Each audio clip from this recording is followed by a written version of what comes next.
Bonjour à tous et à toutes. Nous allons donc démarrer cette conférence. Alors déjà, je me tiens à m'excuser pour la voix un peu éraillée. Prenez ça comme un hommage à Jeanne Moreau en ce début de semaine. C'est charmant, oui. La conférence de ce soir concerne la fraude fiscale avec la thématique de savoir si elle menace nos démocraties. Pour en parler, 3 personnes, dont une qui va pas tarder à arriver.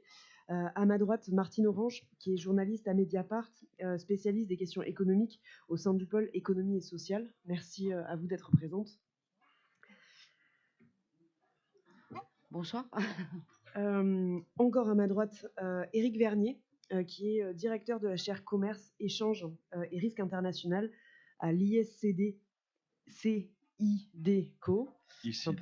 Voilà, ICIDCO, voilà. Et Bonsoir. chercheur associé à l'IRIS, qui interviendra en premier et aura l'occasion de nous présenter ces 2 ouvrages, dont un récemment publié. Et retenu à l'Assemblée nationale et qui ne devrait pas tarder à nous rejoindre dans les prochaines minutes, Fabien Roussel, député du Nord et secrétaire national du Parti communiste français. La thématique de ce soir concerne donc la fraude fiscale et on voulait se poser la question de savoir si elle menaçait nos démocraties. Au final, c'est une question ô combien actuelle, même si on ne soupçonnait pas l'extrême actualité de cette question fiscale au moment où nous avions programmé cette conférence. Pourtant, il nous semblait essentiel à l'IRIS, avec Éric Vernier, avec Madame Orange et avec Monsieur Roussel, de revenir aborder ce sujet de fraude fiscale en dehors d'une actualité un peu chaude, avec un scandale qui aurait pu éclater récemment, puisque de notre avis, il nous semble essentiel et indispensable d'avoir en tête les mécanismes de fraude fiscale pour mieux les comprendre, pour surtout arriver à lutter de façon beaucoup plus efficace contre ça. Ce qui est aussi intéressant, c'est que on a tendance à vouloir se placer dans une logique a priori et non pas a posteriori, c'est-à-dire une fois que le scandale est arrivé, une fois que l'on s'aperçoit de l'importance de la fraude fiscale et de l'importance des faits qui ont été commis. Au final, cette table ronde, avec cette thématique assez large qui nous est posée, on va vous retenir pendant les 4 prochaines heures, on ne vous a pas encore prévenu. Ce qui est aussi intéressant avec cette thématique, c'est pas tellement de se poser la question de savoir si la fraude fiscale menace les démocraties, mais surtout la question de sa lutte, la lutte contre la fraude fiscale et l'ensemble des paradoxes qui peut être soulevé. Puisque si on assiste aujourd'hui à un changement de vision par rapport à cette question-là, on assiste surtout à une remise en cause, à une lutte plus importante, à une mobilisation beaucoup plus importante, notamment des sociétés civiles contre ce phénomène. Je ne sais pas si vous vous en souvenez, mais il y a encore quelques années, la fraude fiscale, les paradis fiscaux étaient souvent présentés sous des jours assez avantageux. On considérait que c'était plutôt quelque chose qui relevait plus de la filouterie que d'un acte délictueux ou d'un crime. Et donc, ce qui est aussi intéressant de voir, c'est comment est-ce que cette tolérance s'est considérablement amoindrie, un peu de la même façon que ça a pu être le cas avec la corruption. Un chercheur avait expliqué, et notamment on avait repris cette théorie avec Sylvie Matelli, directrice adjointe de l'IRIS, que la corruption comme la fraude fiscale était un phénomène ancien mais un problème nouveau, qui soulevait de nouveaux problèmes, de nouveaux enjeux, et qu'il fallait aujourd'hui savoir y répondre. Il y a aussi cette question de la lutte qui est aussi extrêmement importante, puisque si la volonté est affichée, si un certain nombre d'annonces, souvent tonitruantes, sont faites pour venir renforcer cette lutte contre la fraude fiscale, la réalité est bien moindre et les moyens sont encore bien trop insuffisants pour arriver à obtenir des résultats importants. Il nous semblait aussi important de revenir ici à l'IRIS sur cette thématique-là, puisque même si la question de la fraude fiscale peut sembler très liée à un contexte national, à la question de l'impôt national, au final, on se rend compte très rapidement que c'est quelque chose qui nous dépasse largement, soit dans un point de vue continental, soit évidemment dans un point de vue transnational, avec l'existence de paradis fiscaux qui relèvent de juridictions étrangères. Il y a toute une géopolitique des paradis fiscaux qui s'est développée. Il y a également une criminalité transnationale qui s'est développée et qui du coup dépasse très largement les simples logiques de l'hexagone qu'on peut avoir. Ce qui est donc important, c'est d'avoir à la fois une compréhension du phénomène, une recherche de faits qui permettent de toujours alimenter cette compréhension, et surtout une importance de l'action, qu'elle soit politique, qu'elle soit menée par la société civile, par des individus ou par des associations. Et c'est aussi dans cette logique-là qu'on voulait se placer ce soir. J'en terminerai là et je laisserai la parole à Éric Vernier pour justement intervenir à la fois sur la présentation de ces deux ouvrages qui sont derrière moi, mais également pour nous expliquer un peu, revenir sur la définition qu'il peut avoir de la fraude fiscale et un peu lancer le débat pour cette soirée. Merci Carole, bonsoir à tous. Donc effectivement, je suis chargé pour démarrer la soirée de présenter l'ouvrage. Alors il y en a deux, mais c'est surtout le dernier sur fraude fiscale et paradis fiscaux. Et si Fabien Roussel est en retard, c'est parce qu'on est en plein dans l'actualité, puisqu'il est monté au perchoir à l'Assemblée pour échanger sur la fameuse taxe GAFA que Monsieur le maire nous a annoncée il y a quelques jours et qu'on ne comprend pas. Là, je viens de répondre notamment à une journaliste sur la question, et effectivement, on ne voit pas bien comment on va faire cette taxe GAFA. Donc on pourra aussi peut-être en discuter parce que c'est vraiment l'actualité. Et je crois que c'est central parce que c'est une actualité très chaude. Hein. C'est lié aussi aux revendications des Gilets jaunes, ou en tout cas tout ce qui s'est greffé autour. Et je crois qu'on est vraiment au cœur de la problématique sociétale actuelle. On est vraiment au cœur du problème. Alors sur le livre, j'ai voulu, alors c'est la deuxième édition et je reviendrai justement sur cette question de deuxième édition parce qu'elle a un peu évolué avec l'accent sur quelque chose, je crois, qui est important par rapport au sujet de la démocratie et de l'économie aujourd'hui. J'ai voulu dresser à travers ce livre, alors le premier sur technique de blanchiment est plus sur les affaires et les approches criminelles de l'argent sale et de son lavage pour pouvoir être utilisé dans nos sociétés. Je rappelle quand même, parce que je crois que c'est important, tout le monde ne le sait pas, mais si je prends uniquement l'argent noir, c'est à peu près 2500 milliards de dollars chaque année de PIB, c'est-à-dire que les activités criminelles rapportent ou dégagent plus de richesses que l'Afrique, que toute l'Afrique. Les activités criminelles, c'est plus d'enrichissement que toutes les activités en Afrique réunies.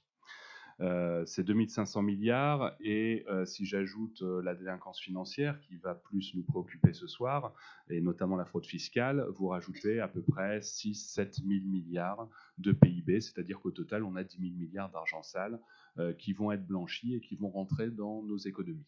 C'est-à-dire que ça, on le croit, cet argent sale, très sale parfois, trafic d'organes, trafic d'êtres humains, trafic de drogue, ça passe dans nos économies, ça passe dans nos banques et ça passe dans votre banque.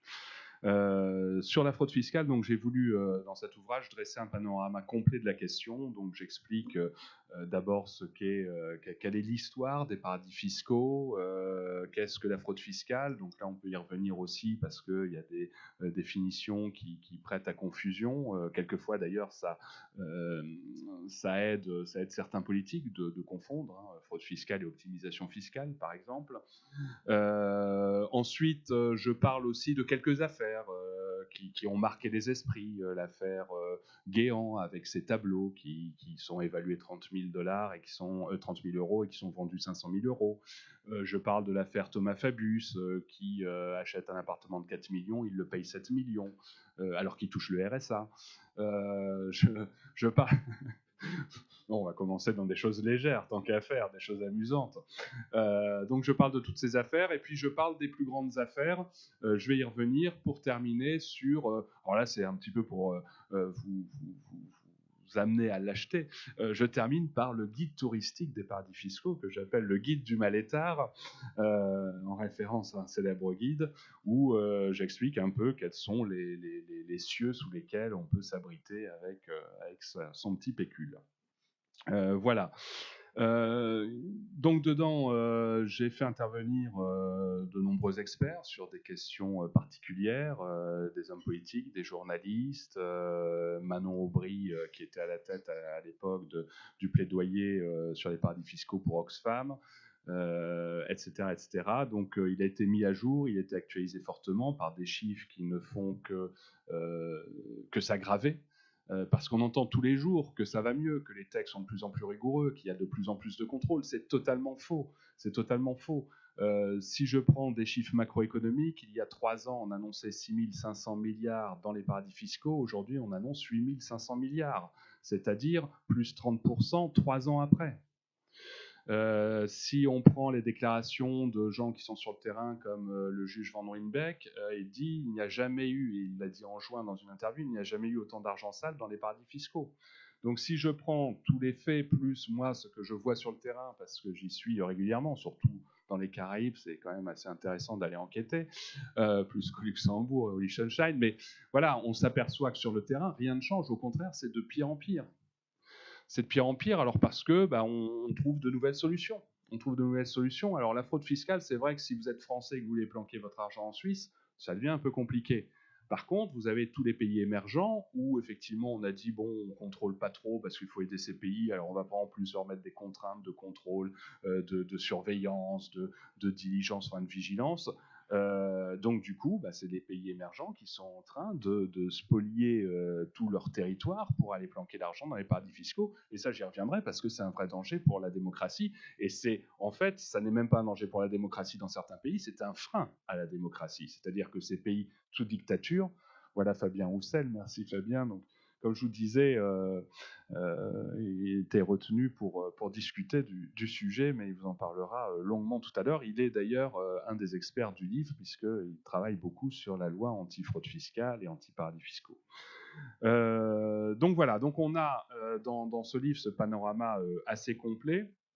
Et je vous disais que j'allais revenir justement sur cette deuxième édition, parce qu'il y a un sous-titre à cet ouvrage, qui a changé entre la première et la deuxième édition. Et le sous-titre, comme vous le voyez, c'est « Quand l'exception devient la règle ». Alors, on peut se demander pourquoi ce sous-titre qui a changé. Normalement, on garde toujours le même.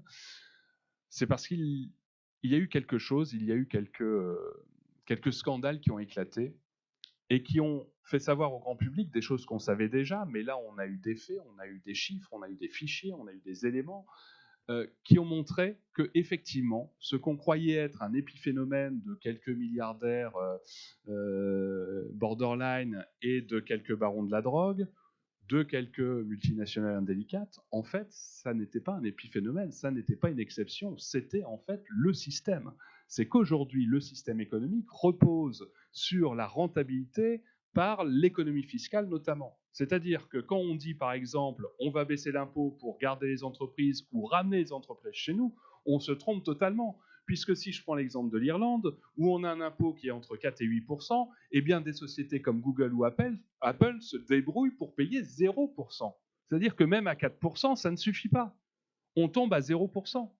Quand on est une multinationale qu'on vend en Afrique, on corrompt les dirigeants pour ne pas payer d'impôts sur tout ce qu'on va tirer de la terre, les terres rares, les ressources minières, les diamants, tout ce qu'on peut prendre sur ces territoires. Eh bien, les impôts qui sont pourtant assez faibles en Afrique pour ces entreprises, eh bien, on se débrouille par la corruption, et là c'est un sujet qui est cher à Carole, par la corruption, on va aller plus loin, et par la corruption, qu'est-ce qu'on va avoir? On va avoir les fameux rescrits fiscaux qu'on a connus avec les LuxLeaks, c'est-à-dire un arrangement entre les dirigeants et les entreprises pour dire, écoutez, l'impôt il est de 20% par exemple, mais vous paierez 0, vous paierez 2%. Et ça, c'est pas pour attirer et pour enrichir le pays, puisque de toute façon, ce pays n'apporte cette multinationale n'apporte aucune richesse au pays, ça n'enrichit qu'une seule personne, le dirigeant du pays. Et donc, effectivement, quand l'exception devient la règle, je vais reprendre ces différents scandales rapidement. Ça a commencé il y a longtemps avec les offshore leaks, etc. Mais le début, vraiment le gros truc, ça a été les Panama Papers. Donc moi, j'ai travaillé en tant qu'expert avec l'ICIJ, le consortium international des journalistes d'investigation, sur ces affaires-là, notamment avec les journalistes français. Et on s'aperçoit d'abord dans les Panama Papers qu'on retrouve dans les mêmes circuits de blanchiment et de fraude fiscale des barons de la drogue, des trafiquants d'êtres humains et des milliardaires. C'est la même société, le cabinet Mossack Fonseca, c'est les mêmes montages de sociétés écrans entre le Panama, les îles Caïmans et autres îles vierges britanniques ou américaines, c'est les mêmes prête-noms, puisque la femme de ménage de Mossack Fonseca était à la tête de, je crois que c'était 20 000 ou 30 000 sociétés, enfin je ne sais plus, donc c'était la femme de ménage qui était prête-nom, des barons de la drogue et des milliardaires. Milliardaires honnêtes, je pense. Enfin, bon, certains disent qu'on ne peut pas être milliardaire et honnête, mais moi je ne pars pas de ce préconçu. Voilà. Donc on a les Panama Papers qui nous font découvrir déjà ce problème de dire finalement les propres et les pas propres utilisent les mêmes circuits. Ensuite, alors il y a eu d'autres scandales, mais on a eu surtout les Paradise Papers. Alors ça a été vraiment le point d'orgue, puisque là on s'est aperçu que tout le monde en était. Dans les Paradise Papers, on trouve tout le monde. Des sportifs, des professions libérales, des milliardaires, des criminels, on trouve tout le monde. C'est-à-dire qu'après avoir vu qu'il y avait des professions libérales, quelques milliardaires, etc., on s'aperçoit qu'il y a bien plus que ça et que tout le monde, dès qu'on a un peu d'argent, on va essayer d'éviter l'impôt jusqu'à aller à la fraude fiscale. Alors peut-être que justement, il faut rappeler les différentes définitions. On a l'optimisation fiscale, parce que là, c'est un vrai problème. Tant qu'on ne dira pas très sincèrement et très précisément quelle est la différence entre tout ça, on n'avancera pas, puisque quand moi je vais dire c'est de la fraude fiscale, d'autres vont dire non, non, c'est de l'optimisation, et puis c'est normal, et puis vous comprenez, ça fait de l'emploi, parce que si on est moins rentable, il y a moins d'emplois, on crée moins d'emplois, c'est toujours la même chose, c'est toujours le chantage à l'emploi. Bon, on voit le résultat, en général, ça se termine toujours de la même façon, par du dégraissage. L'optimisation fiscale, c'est voilà, je profite des lois, des incitations pour payer moins d'impôts. C'est celui qui va dire bon bah tiens, je vais profiter dans l'immobilier de la loi COS ou de la loi Pinel et puis je vais payer un peu moins d'impôts. Au-dessus, il y a l'évasion fiscale. Alors là, c'est déjà un peu différent parce que là, on va jusqu'au bout de la logique et même on est presque à la limite au-dessus du bout de la logique. Là, on parle plutôt d'abus de droit, c'est-à-dire on profite trop des facilités et donc on contourne un petit peu la loi sans vraiment frauder, mais on utilise de manière un peu abusive. On parle de planification fiscale agressive. On utilise de manière abusive des textes pour payer moins d'impôts. Et puis, on a le degré au-dessus, la fraude fiscale, où là, on veut vraiment, vraiment tromper l'adversaire en cachant des revenus, en les planquant à l'étranger, par exemple. Donc ça, c'est la fraude fiscale. Alors après, on a l'expatrié fiscal, l'exilé fiscal, enfin, on a plein d'autres choses, mais restons à ces trois définitions. Et donc là, on s'aperçoit qu'effectivement, tout le monde cherche à faire ça, puisque après les Paradise Papers, qu'est-ce qu'on découvre? Alors là, je travaille avec France Inter sur ce sujet à l'époque, juste après les Paradise Papers, en janvier. Donc les Paradise, c'était en décembre 2017. Là, en janvier, qu'est-ce qu'on découvre? On découvre que ceux qui louent leur appartement par Airbnb, donc les particuliers, peuvent avoir une carte parabancaire à Gibraltar qui leur permet de ne pas déclarer les revenus. Alors on se dit, mais c'est bizarre quand même, Gibraltar, c'est la Grande-Bretagne. Et puis il y a les directives européennes qui disent que quand on a un compte bancaire quelque part, on doit le déclarer et la banque doit le dire si jamais on lui demande. Et là, non, on n'a pas l'info. Pourquoi? Parce qu'en fait, ce ne sont pas des banques, ce sont des parabanques. Ce sont des cartes, donc du coup, parabancaires qui ne sont pas soumises aux règles des banques. Mais c'est quand même une carte qui est utilisée comme une carte bancaire. Donc en fait, vous allez mettre de l'argent, donc vous dites à vos locataires, vous envoyez sur tel compte le loyer. L'argent arrive donc à Gibraltar. À Gibraltar, pas besoin de le déclarer. Et puis on a la carte parabancaire qu'on peut utiliser comme toute carte bleue, carte gold ou ce que l'on veut. Et puis voilà comment le particulier va frauder lui aussi le fisc par un montage quand même un peu sophistiqué. Là, je ne parle pas du plombier qui planque 2 000 € de son chiffre d'affaires. Là, on est en train de planquer de l'argent à Gibraltar alors que je suis un propriétaire d'un petit studio à Paris, à Hasbrook ou à Mont-Saint-Aignan.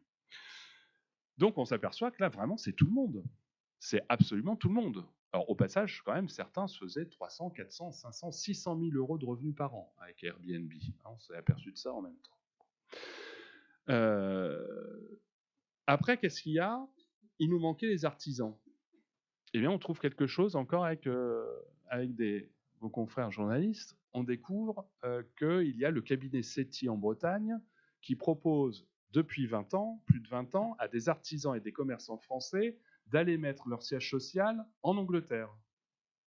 C'est-à-dire que le plombier, je reviens toujours au plombier, excusez-moi, mais parce qu'on en a souvent besoin et ils ne sont jamais là, donc j'y pense beaucoup. Le plombier qui va travailler dans la banlieue parisienne va mettre son siège social à Londres, va se rémunérer à Londres et ne paiera donc pas, paraît-il, la sécurité sociale, donc le fameux RSI, en France. Ça, c'est quand même pas mal. Alors, j'ai mes clients en France, mon activité en France, mais je paye en Angleterre. Mais il paraît que c'était légal. Bon, quand on creuse un peu, on dit bah non, ça ne peut pas être légal. En plus, quand on apprend que certains salariés qui bossent toujours dans la banlieue nord de Paris sont salariés en Angleterre. Et donc, on s'aperçoit que, bah voilà, il nous manquait les artisans et les commerçants, bah non, eux aussi. Donc, c'est les particuliers Airbnb, c'est les artisans et commerçants avec le cabinet SETI, c'est les milliardaires avec les Panama Papers, c'est les trafiquants de drogue, etc., etc., les milliardaires avec les Paradise Papers. Donc, on s'aperçoit finalement que tout le monde passe par les mêmes circuits. Et même, il y en a encore une autre catégorie dont on n'a pas parlé, il y a les terroristes. Les terroristes prennent les mêmes circuits. D'ailleurs, toutes les lois et les règlements qui sont liés à la lutte contre le blanchiment s'appellent de la LCBFT, c'est-à-dire lutte contre le blanchiment et le financement du terrorisme. C'est-à-dire qu'on a fusionné toute la réglementation autour de ces deux crimes. Et ça n'est pas par hasard, c'est parce que Al-Qaïda a utilisé les mêmes circuits que nos milliardaires, nos barons de la drogue et nos artisans. C'est exactement les mêmes circuits. Les politiques qui sont corrompus utilisent les mêmes circuits. Je vous parlais de l'Afrique, mais quand vous donnez, et ça je donne toujours ce chiffre, mais il est impressionnant, c'est qu'on s'aperçoit que quand il y a 1 euro d'aide internationale qui rentre en Afrique, il y a entre 2 et 10 euros qui partent dans les paradis fiscaux. C'est-à-dire qu'il y a 10 fois plus d'argent qui sort planqué vers les paradis fiscaux qu'il n'y a d'argent qui rentre en aide internationale. Ça veut dire quoi? Ça veut dire que tant qu'on ne réglera pas le problème de la corruption et de l'évasion fiscale, on ne réglera rien. Vous pourrez donner 10 fois plus à l'Afrique, il y aura toujours autant d'argent et voire plus qui sortiront. Parce qu'en plus, plus vous donnez, plus il y aura de... Alors, je prends le cas de l'Afrique parce qu'il me tient à cœur et parce que c'est un continent que j'aime et que je connais un petit peu. Mais on va le retrouver partout ailleurs, et y compris dans nos démocraties, pour venir au sujet. Alors, pourquoi, par rapport à la démocratie, ça peut poser un problème? Il y a plein de raisons, et après, je laisserai la parole à Martine et à Fabien sur ces questions. Mais il y a plein de raisons. D'abord, on voit bien, si à partir du moment où les paradis fiscaux facilitent le fait de planquer l'argent de la corruption, eh bien forcément, ça facilite la corruption, et donc forcément, ça contraint la démocratie. Donc on a un vrai souci, et si je reprends le continent, encore une fois, les multinationales, on va corrompre les dirigeants vont planquer l'argent dans les paradis fiscaux, les multinationales ne payent pas d'impôts et donc ne profitent pas au développement du pays et vont planquer leur argent dans les paradis fiscaux, et donc on a des pays exsangues qui ne peuvent pas se développer ni sur le plan humain ni sur le plan économique parce qu'on a cette corruption, et cette corruption, encore une fois, n'est possible que parce qu'il y a ces paradis fiscaux. Parce que s'il y avait ces gars-là avec leur argent, moi j'en ai connu, des gens qui avaient notamment des francs CFA, mais ils ne savaient pas trop comment les sortir du pays, donc ils étaient coincés dans le pays et finalement ils n'en faisaient pas grand-chose. Alors il y en avait un, il achetait des Porsche tous les 3 jours, c'était son truc, avec de l'argent liquide, il ne pouvait acheter que des Porsche. Donc voilà. Mais à partir du moment où vous avez des paradis fiscaux qui vous facilitent la possibilité d'extraire cet argent du pays, c'est bien plus grave, parce que du coup, cet argent ne sera jamais investi dans le pays, il sera planqué dans les paradis fiscaux, et une fois qu'il sera blanchi, il sera investi dans les pays développés. Et on en arrive, si je garde le même sujet, on en arrive aux biens mal acquis, qui ont été au Trocadéro ou Place des Vosges à Paris. Donc on a déjà ce problème de corruption facilité par les paradis fiscaux et donc qui entraîne la fraude fiscale et donc l'appauvrissement des pays. On a l'écologie, on s'aperçoit que les crimes contre l'environnement ne perdurent et ne se développent que grâce aux paradis fiscaux, parce que les transactions, parce que l'argent, parce que tout se fait via les paradis fiscaux, parce que ce qu'il ne faut pas oublier, c'est que les paradis fiscaux sont en même temps des paradis bancaires et judiciaires. C'est-à-dire que ce qui est interdit sur le plan mondial, protection de l'environnement, etc., dans les paradis fiscaux, on s'en fout complètement. Et donc, on va pouvoir avoir des transactions, vendre des arbres interdits, vendre de la faune et de la flore interdite, magouiller sur du déplacement de bouts toxiques à travers le monde. Quand on met les déchets qu'on met sur un bateau et on coule le bateau dans les eaux extraterritoriales, ça c'est possible parce qu'à un moment donné, la transaction entre l'industriel et le mafieux qui a acheté le bateau se fait via les paradis fiscaux. Donc on a un vrai problème, et quand on regarde le sud de l'Italie qui est complètement pourri par les crimes contre l'environnement, avec les nappes phréatiques qui sont atteintes, avec les vaches et les bufflonnes qui pèsent de l'herbe qui est complètement contaminée à cause des crimes contre l'environnement, ben effectivement on se dit là il y a un vrai problème, il y a un vrai souci pour les démocraties et pour l'équilibre du monde. On a par ailleurs l'impôt. Si on a de la fraude fiscale, si on a des paradis fiscaux, qui peut s'en servir? Les plus malins, les plus riches. Donc ceux qui restent sur place, je ne vais pas revenir et lancer le débat actuel, mais les classes moyennes, salariés, ils sont sur place, ils sont captifs, ils sont identifiables, donc c'est à eux qu'on va demander l'impôt. Puisqu'on n'arrive plus à le demander, là on l'entend encore, on n'arrive pas à demander l'impôt aux GAFA, on n'arrive pas à demander l'impôt aux multinationales. Donc on ne va pas leur demander. En plus, si on leur demande trop d'impôts, ils s'en vont ailleurs. Ah zut, alors on va leur faire payer moins d'impôts pour qu'ils restent. Mais si on leur fait payer moins d'impôts, il faut quand même des revenus. Donc s'il faut des revenus, on va les demander à certains. On demande à qui? On demande toujours aux mêmes. Et donc d'où la révolte des Gilets jaunes, qui procède de ça. Mais je ne veux pas défendre ou attaquer le mouvement, c'est pas ça la question.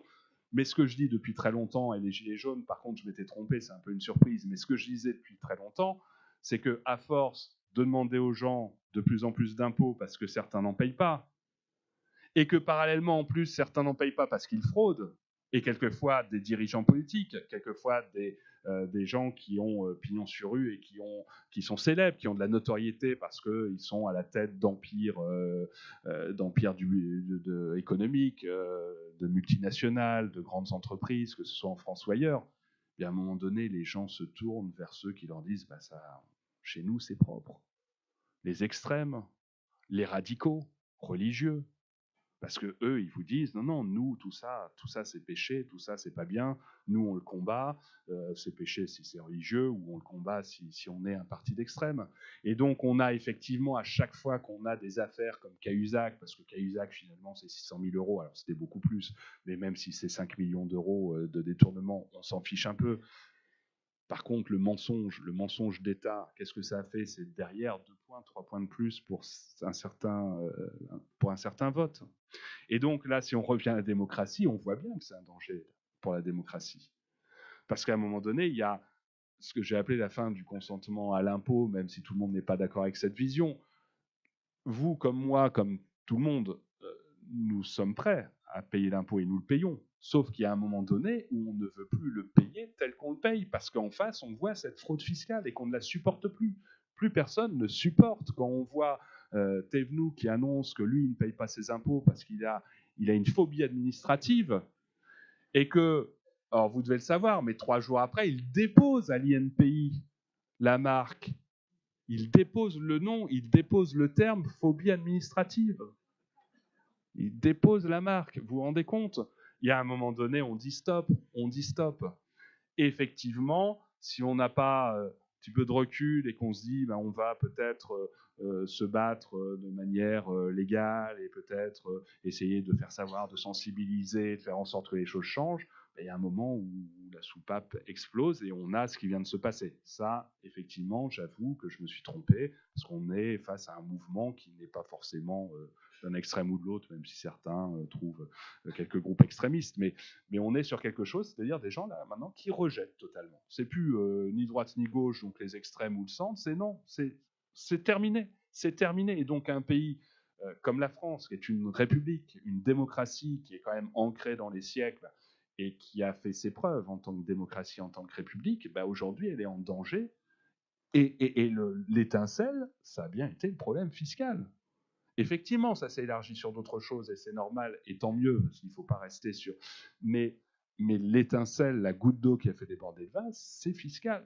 C'est la taxe sur le gazole, tout en disant que c'est pour défendre l'écologie, parce qu'en plus, il y a quelquefois un peu, allez, on va dire un foutage de gueule. Mais après, on va parler de la taxe GAFA. Mais non, voilà, c'est ça. C'est que derrière, à un moment donné, à force d'aller trop loin, il y a un rejet qui peut être extrêmement violent.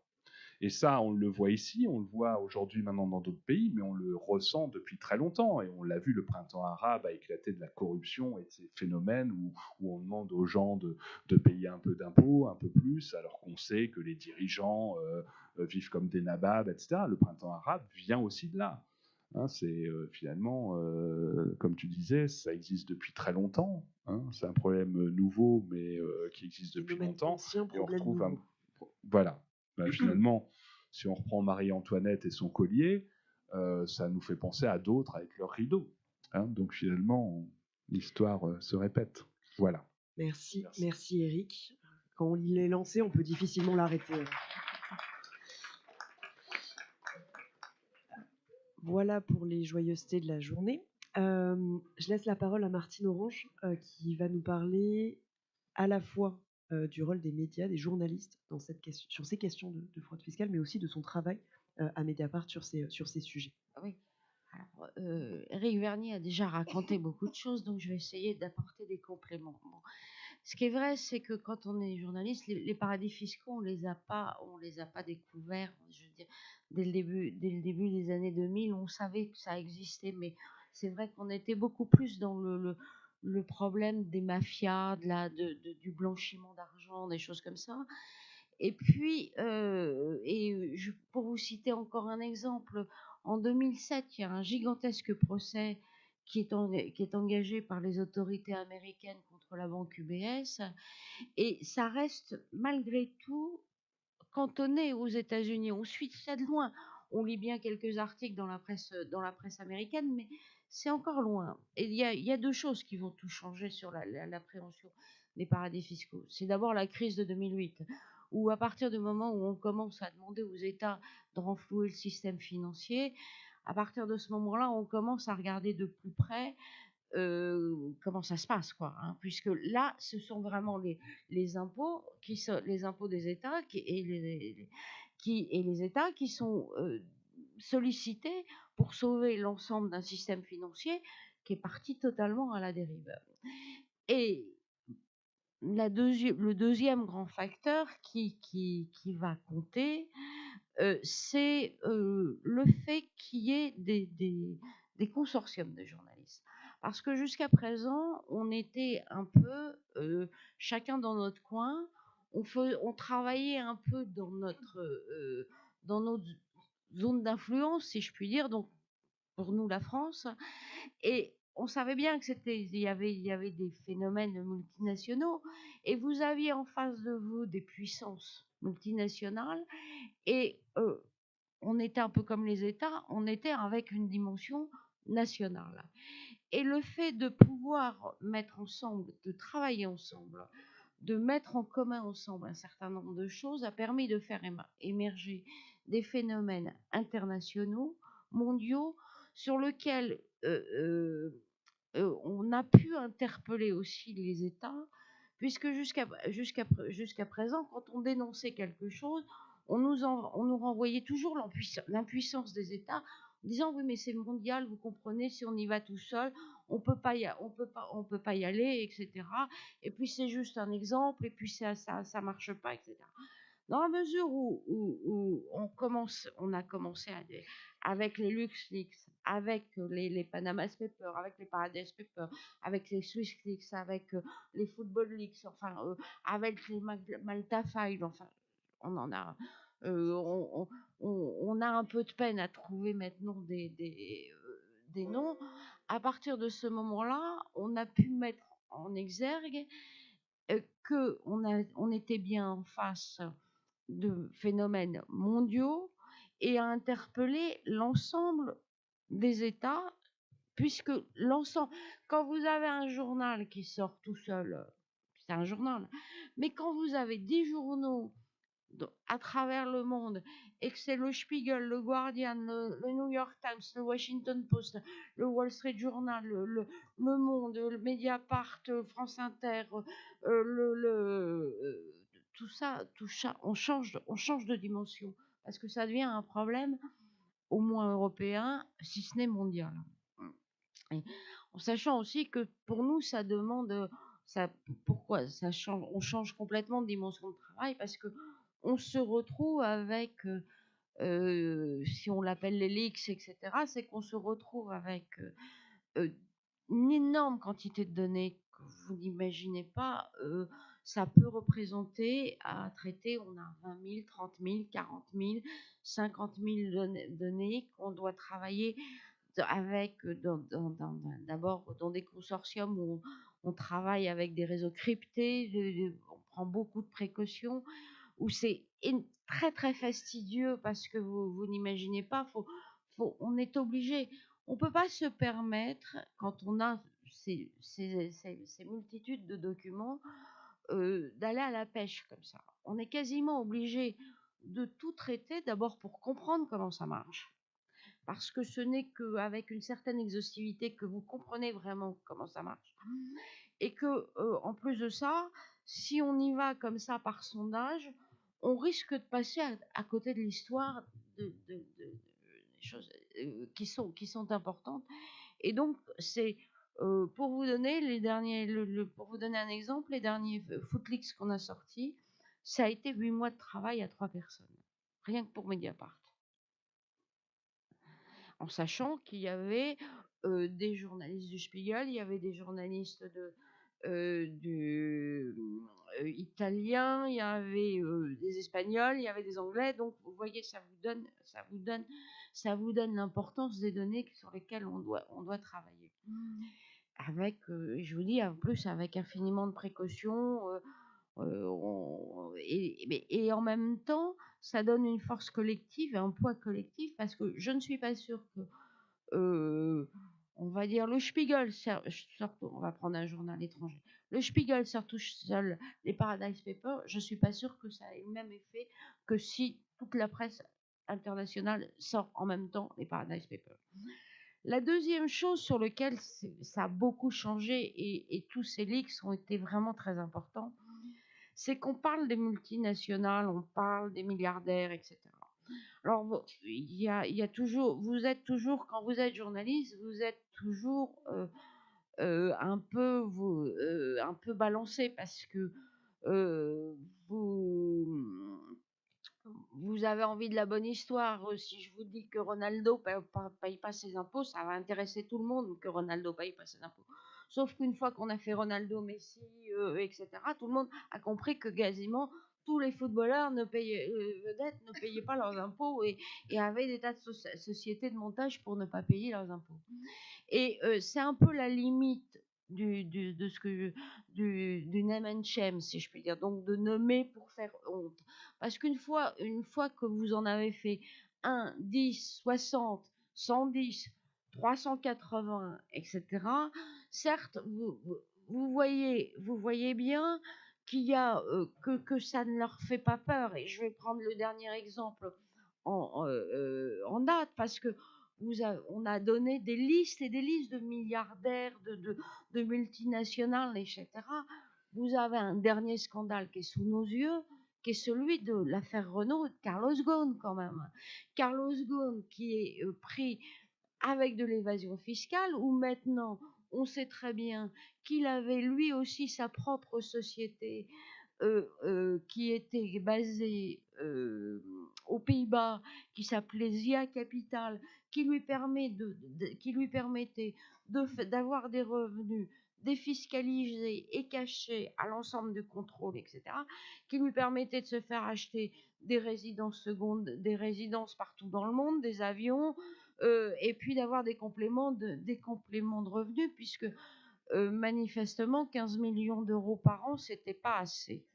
Et donc, il fallait, compte tenu de son grand prestige et de ses grandes capacités, il lui en fallait plus. Et donc, vous voyez bien que ça ne fait pas honte, et que, en plus de ça, là où on est vraiment interpellé, c'est que Renault, c'est quand même une société où l'État est actionnaire, normalement.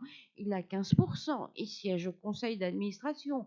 Normalement, vous avez la capacité de vérifier un minimum les choses. Or, rien n'est vérifié. Vous lisez les rapports annuels de Renault.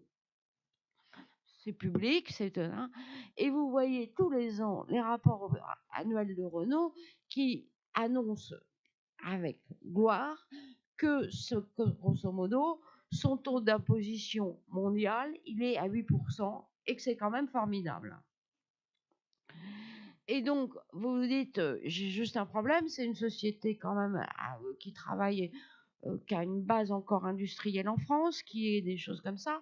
À la limite, qu'on fasse une balance des pertes et des choses comme ça, on pourrait peut-être tourner autour de 20%, 23%, quand l'impôt sur les sociétés à 33%. Quand on vous dit 8%, vous vous dites, là, on n'est plus du tout dans un système d'optimisation. On est déjà dans un système d'évasion. La deuxième chose, alors ça, c'est la première chose que je voulais. Donc, c'est là où quand vous êtes journaliste, à force de nommer pour faire honte, à un moment, vous vous dites, mais ça sert à quoi? Est-ce que Carlos Ghosn, il n'a pas eu honte, hein, je veux dire, ça l'a pas retenu. Je veux dire, il n'a pas eu un tant soit peu de réflexe, si je puis dire, de dire, à un moment, je vais me faire attraper par la patrouille, quoi. C'était manifestement pas son sujet.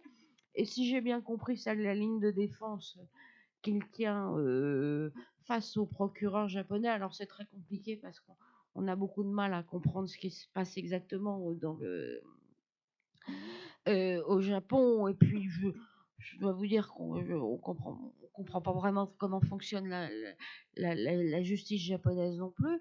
Vous voyez, de ce qu'on comprend en tout cas en ce moment, c'est qu'il est dans la dénégation totale pour le moment. C'est en tout cas les échos qui nous arrivent de la presse japonaise. D'où le fait que faire honte pour restreindre, vous dites ça ne. La deuxième chose qui a beaucoup compté, je pense, dans notre appréhension, nous, en tant que journalistes, et qui me semble peut-être les choses les plus importantes, finalement, de tous ces leaks, etc., c'est que finalement, nous avons fait émerger ce qui est une industrie de la fraude. Puisque ça a pris non seulement des proportions gigantesques, et quand, comme Éric Vernier le dit, l'exception est désormais la règle, mais la règle, désormais, s'appuie sur une industrialisation des métiers de la fraude. Je m'explique. C'est-à-dire que vous voyez maintenant dans tous les leaks, dans tous les documents qu'on fait, je veux dire, j'en ai tellement vu que je crois que je pourrais faire maintenant tous les montages offshore. Parce qu'en plus de ça, c'est devenu très standard finalement. Alors vous avez des avocats toujours, des notaires toujours. On va parler aussi des auditeurs parce que quand même, vous avez 4 grandes firmes mondiales qui font de l'audit. Vous les retrouvez dans tous les montages d'évasion fiscale. Elles couvrent tout, elles montent tout. Mossack Fonseca, on voyait à chaque fois que vous aviez un Deloitte, un Pricewater, un Ernst Young. Ils sont à chaque fois, ils sont partie prenante. Ils imaginent. C'est pas des cabinets qui vous regardez un certain nombre de montages, vous voyez que la banque UBS, Crédit Suisse, HSBC, Société Générale, BNP, ils passent toujours par les mêmes cabinets d'avocats.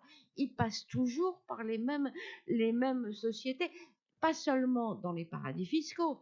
Mossack Fonseca, c'était Panama, et je pense qu'on retrouvera l'équivalent de Mossack Fonseca aux Caraïbes, à Tortola, aux îles Vierges britanniques, aux îles Vierges néerlandaises, à l'île de Man, etc.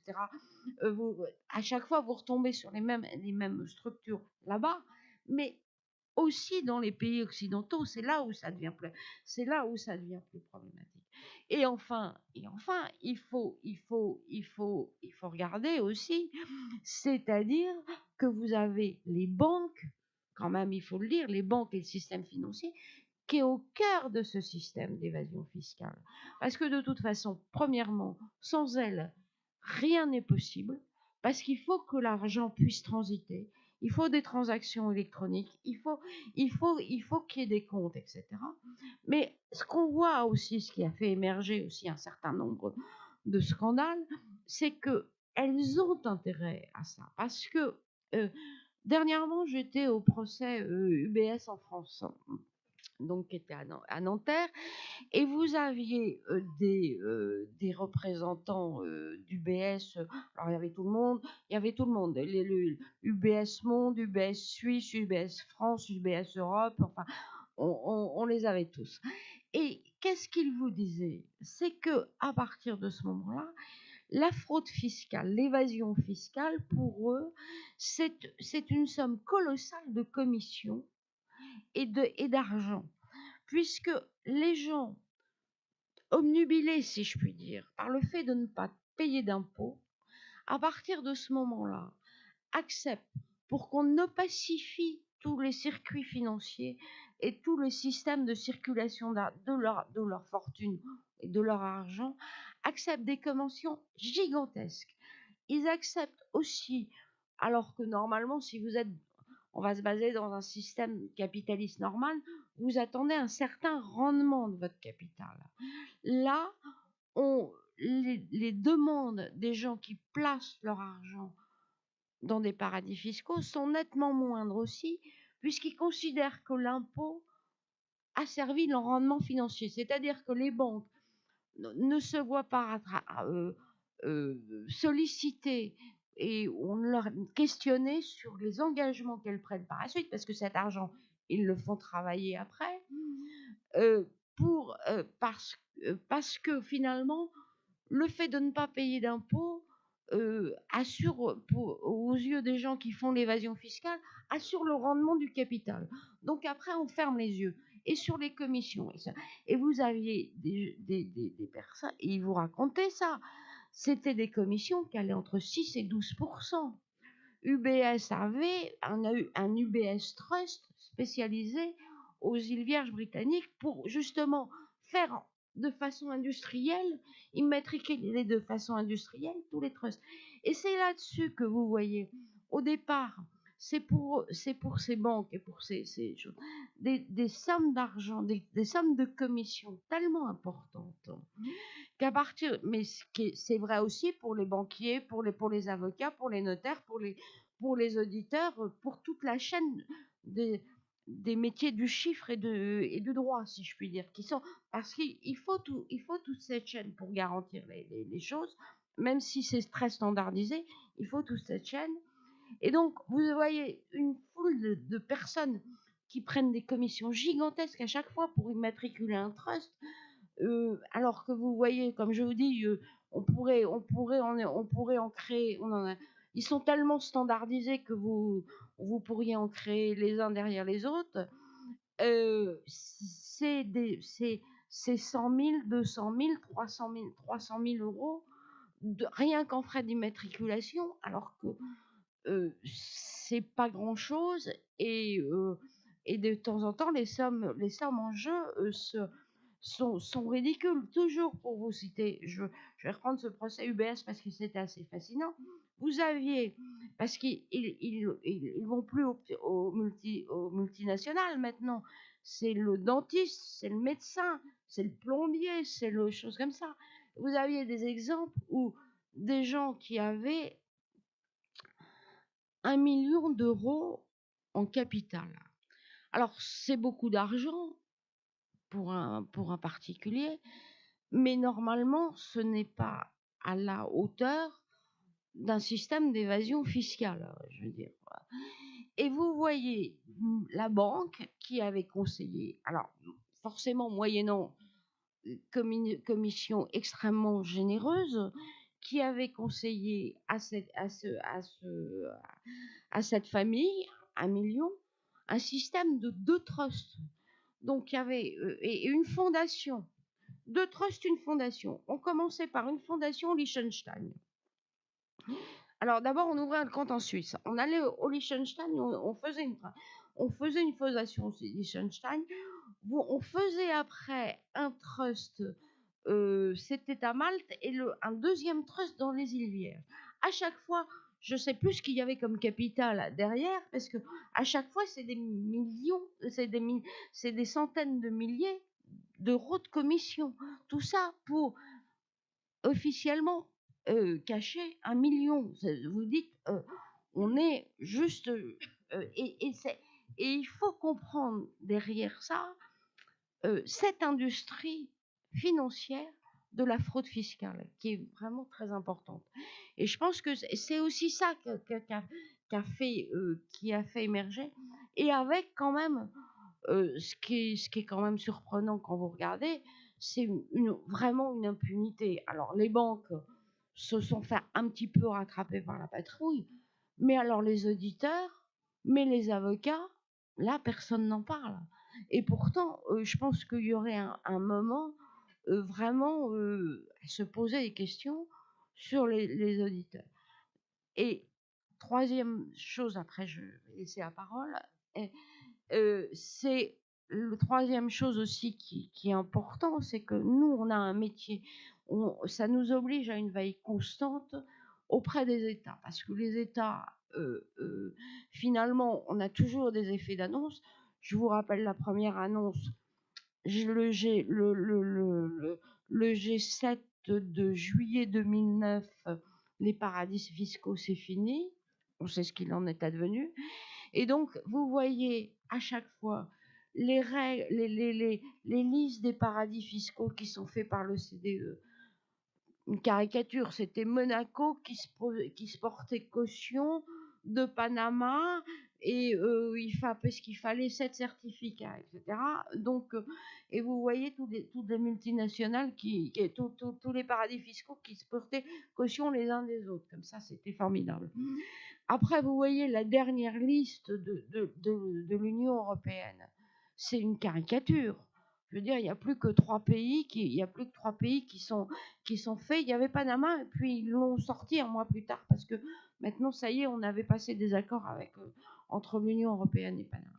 Et vous voyez à chaque fois le fait qu'il y a une tolérance des États sur la fraude fiscale et sur l'évasion fiscale qui est totale en permanence. Il faut veiller toutes les choses. Je raconterai juste la fin.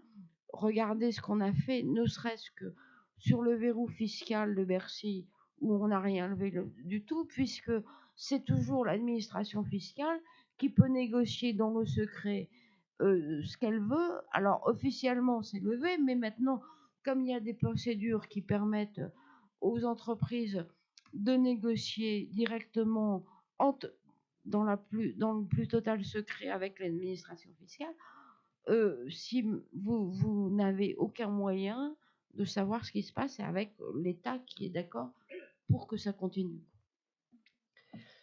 Merci. Merci de nous avoir décrit un peu l'envers du décor, qui est toujours aussi intéressant, sombre mais intéressant.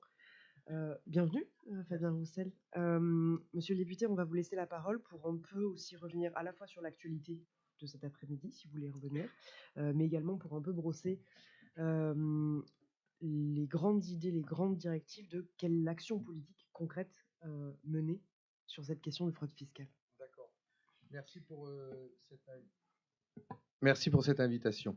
Alors, je ne vais pas redire tout ce qui a été dit sur les paradis fiscaux, la fraude fiscale, ça a été excellemment bien expliqué.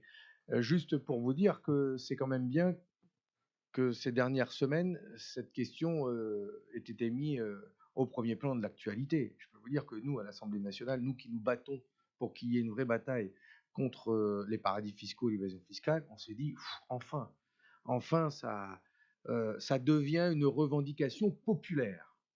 Et ça fait du bien. Parce que après toutes ces années où ce combat est mené par des lanceurs d'alerte au péril de leur vie, par des journalistes qui consacrent beaucoup de temps, tout cela a été bien démontré.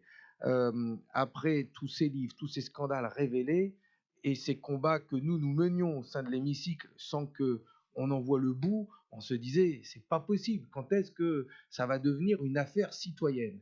Et on peut dire ce qu'on veut du mouvement des Gilets jaunes, mais il en a fait une affaire populaire. Et quand vous avez vu, comme moi, sur les ronds-points ou dans les manifestations ISF, c'est un bout du sujet, mais évasion fiscale, quand est-ce qu'on va s'attaquer à ce fléau ? Eh bien, nous, on dit bravo, et donc on doit s'engouffrer pleinement là-dedans. Et donc, le gouvernement est obligé de répondre à ça. Et aujourd'hui, il doit financer les mesures qu'il a annoncées. Je ne vais pas revenir dessus, mais elles sont quand même enfin, elle participe d'une escroquerie quand même, hein, en substance, pour financer la soi-disant hausse du SMIC, ils vont augmenter la prime d'activité, donc ça va être une aide sociale. Donc les smicards vont aller chercher leur augmentation de salaire à la CAF. Quand ils vont voir ça, ils vont se rendre compte de l'entourloupe qu'il y a là-dessus. Donc il y a une entourloupe. C'est les contribuables qui vont payer cette hausse du SMIC. Ils ne vont pas cotiser dessus, puisque c'est une allocation. Pas de cotisation retraite, pas de cotisation chômage, pas de cotisation sécu. Et puis, il faut le financer. Donc, il y a 5 milliards à inscrire au budget de l'État, c'est ce soir-là, en ce moment. Donc, il faut trouver 5 milliards de recettes, quand même. Rien que pour ça. Alors, donc, on va pas se battre, on va se battre pour qu'il y ait des recettes dans le budget de l'État. On va dénoncer l'escroquerie sur la hausse du SMIC qui pourrait être prise en charge par les employeurs. Mais eux, ils se grattent la tête pour savoir comment on va financer tout ça. En tout, il y a entre 10 à 13 milliards d'euros de mesures à financer. Défiscalisation des heures supplémentaires, désocialisation des heures supplémentaires, etc. etc. Donc, il faut trouver des sous. Alors nous, depuis le début, on dit pour lutter contre le déficit, on n'est pas pour le déficit de l'État. Personne qui dit que c'est bien de voter un budget déséquilibré, même si s'endetter, c'est pas forcément mal. Hein. On peut s'endetter pour acheter une maison, pour investir. Mais tous les ans, pendant des années, c'est vrai que ça peut interroger. Donc, pour lutter contre le déficit de l'État, pour financer des mesures, attaquons-nous aux paradis fiscaux. Attaquons-nous aux paradis fiscaux. Et le déficit de l'État, c'est entre 70 et 75 milliards d'euros tous les ans. Donc, il y a un trou de 70 à 75 milliards d'euros tous les ans dans le budget de l'État. Et l'évasion fiscale, c'est entre 80 et 100 milliards d'euros. Donc, si on s'attaquait véritablement à l'évasion fiscale, on ne parlerait plus de déficit, on parlerait d'investir. On dirait comment on dépense les sous. Voilà. Eux, ils disent comment il faut faire des économies. Donc, on changerait complètement de logique. Bon. Donc, nous, c'est ce qu'on dit depuis des années. Maintenant, là, il faut financer 10 milliards d'euros. Alors, ils ont dit, comme ça pousse avec les gilets jaunes, ils ont dit, on va faire la taxe. Le président a dit, on va s'attaquer à l'évasion fiscale, ce qui nous fait sourire, parce que ça, ils le disent tous les ans, hein, depuis plusieurs années, depuis 2008 notamment, fortement. Donc, ils s'y attaquent toujours dans les paroles, jamais dans les faits. Et puis, ils disent qu'ils vont faire, ils vont mettre en place, Bruno Le Maire, une taxe sur les multinationales qui ont leur siège dans les paradis fiscaux. Il a dit ça une fois. Là, aujourd'hui, il a reparlé d'une taxe GAFA sur les géants du numérique pour financer. Donc, on pensait voir ça ce soir dans le projet de loi de finances. Mais en fait, ils disent la taxe GAFA, nous allons la proposer au G7 l'année prochaine. Donc, déjà, c'est reculé. C'est déjà plus compliqué. Et alors, ils sont marrants. Alors, comment vous allez taxer les multinationales, monsieur le ministre? Donc, on va taxer les multinationales qui mettent leurs sous dans des pays où les impôts sont les moins élevés, donc dans les paradis fiscaux. Et donc là, je l'ai attrapé cet après-midi, pas que moi, avec d'autres, hein, parce que le combat, il est là. En disant, mais vous rigolez de nous, là. Les paradis fiscaux, vous allez donc vous attaquer aux multinationales qui ont leur siège dans les paradis fiscaux. Mais vous savez la liste que vous avez votée des paradis fiscaux, là, cette année? Votre liste française des paradis fiscaux, il y a 14 pays, il y a 7 pays dedans, avec des multinationales qui vont planquer leurs bénéfices, c'est énorme. Donc cette liste française des paradis fiscaux, c'est, je vous la donne, hein, le Botswana, Brunei, le Guatemala, le Panama, les îles Marshall, Nauru et Niue. Je peux vous dire qu'ils vont trouver des multinationales à Niue, qui est une petite île de l'Océanie en Polynésie. C'est ridicule. Ils se moquent de nous. C'est bidon. Leur liste française des paradis fiscaux, elle est bidon. C'est pour dire qu'ils s'attaquent à l'évasion fiscale. Mais il n'y a pas plus de multinationales dans ces îles que dans le Pacifique, mais enfin que dans l'Union européenne, il y en a. Excuse-moi Fabien, juste une précision, Niue c'est 1800 habitants. Hein, c'est un pays de 1800 habitants. Oui, mais je ne veux pas dénigrer ce magnifique petit archipel qui doit être très très beau pour ses atouts touristiques. Donc, ils n'y peuvent rien, eux. Ils ne vont pas s'attaquer aux multinationales qui vont planquer leurs bénéfices en Suisse, au Luxembourg, en Irlande, aux Pays-Bas, en Belgique, aux Bermudes. Voilà, ils ne vont pas s'attaquer à ça. Et pour vous dire, puisque ici c'est une superbe conférence où vous allez avoir toutes les ficelles pour aller planquer votre pognon dans les paradis fiscaux, moi je vais vous le dire. Vous prenez votre iPhone et vous tapez SFM, S Sophie, Fabien, Monique, SFM, offshore. Vous tombez sur la société, offshore, SFM, est le premier prestataire de formation de sociétés en ligne dans le monde. Nos principales juridictions offshore et onshore, comparez-les. Alors il y a tout, hein, les Bahamas, Chypre, le Delaware, Gibraltar, Hong Kong, Malte, les îles Marshall, il y a tout dedans. Comparez-les. Et puis bah là, vous avez tout devant chaque pays. Taxation sur les profits à Anguilla, 0%. Bahamas, taxation sur les profits, 0%. C'est tout à 0%. Chypre, 12,5%. Voilà, ils sont tous là. Et puis vous cliquez, vous créez votre société. Et puis là, vous transférez vos fonds là-bas. Et zéro profit, zéro taxation sur les bénéfices. Rien. Et en plus de ça, à la fin, vous allez jusqu'au bout. Ils vous proposent une carte bancaire. C'est écrit, hein, entre guillemets, je cite, le nom du titulaire n'apparaît pas sur la carte, elle n'est ni enregistrée sur la bande magnétique, ni sur la puce. Et on peut tirer 720 000 $ par an et 30 000 $ en une transaction, en une fois au guichet. Voilà. Voilà, mais c'est comme ça. Et ils nous disent qu'ils s'attaquent aux paradis fiscaux, qu'ils vont aller taxer les multiples. Enfin, ils se moquent de nous. C'est là. Voilà. Ils ont fait adopter la loi et c'est toujours en vigueur. Tout le monde peut aller planquer son pognon dans ces îles qui sont ici à côté. Et donc voilà, bon, tant qu'on ne s'attaquera pas à ça, on ne s'attaquera pas au fléau de l'évasion fiscale, qui coûte un pognon de dingue à nos pays, à nos États, et qui est en plus le lieu où effectivement on lessive l'argent sale, de la drogue, de la prostitution, du trafic des organes, etc., etc., ce qui explique très bien Eric et qui nous a éclairé, nous, beaucoup là-dessus. Donc, c'est possible de s'attaquer à ce fléau. C'est la raison pour laquelle nous, on a déposé un texte de loi, on a travaillé ensemble dessus. Voilà, texte de loi, la liste française des paradis fiscaux, avec les députés signataires qui citent dedans les paradis fiscaux, dont la Suisse, le Luxembourg, le Pays-Bas. Il suffisait d'adopter cette liste et c'était possible. Cette liste, elle n'a pas été établie, elle ne s'est pas inspirée d'un livre de Karl Marx ou de dangereux gauchistes réunis un soir dans une cave parisienne. Elle s'est inspirée de critères de l'OCDE, qui a travaillé pendant des années pour lutter contre les paradis fiscaux et qui a établi des critères admis par tous les membres de l'OCDE, d'impôts moyens, de transparence bancaire, d'échange de données, etc. C'est des trucs... moi, communiste, j'ai proposé une loi inspirée de l'OCDE. Il faut le faire quand même. Et ben, même ça, ils n'en ont pas voulu.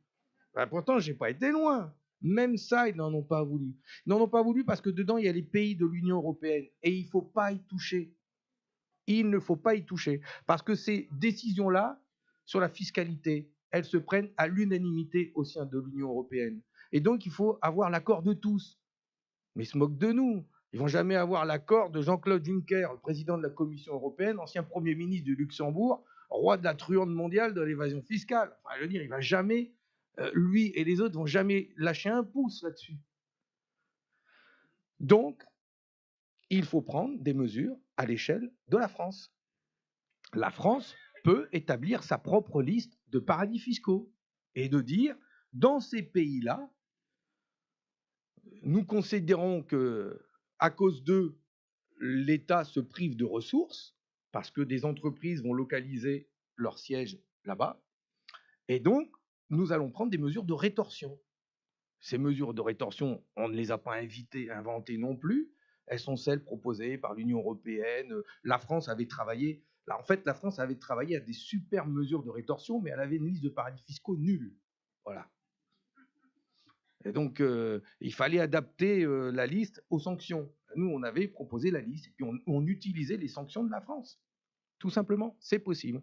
Alors ils nous ont dit non, c'est pas possible, ce combat-là, il se mène que mondialement, à l'échelle de l'Union européenne, etc. C'est pas possible. Bon, eh ben on a une autre proposition qu'on a proposée là ce soir, sur laquelle on travaille. Ils ont réussi à mettre en place le prélèvement à la source des salariés, des contribuables français. Hein, vous allez voir ça à la rentrée, ça va être bien. Mais ils ont réussi à le mettre en place. C'est une grosse machine. Ils vont tout savoir de nous, ils vont connaître notre patrimoine par cœur, etc. Soit, j'ouvre pas le débat. Mais s'ils savent mettre en place le prélèvement à la source des contribuables, avec les mêmes moyens, ils savent mettre en place le prélèvement à la source des bénéfices des multinationales avant que ça parte à l'étranger. Pourquoi on ne le fait pas, ça? Enfin, le chiffre d'affaires de ces entreprises, lui, il ne tombe pas du ciel, il est fait par nous, notre argent.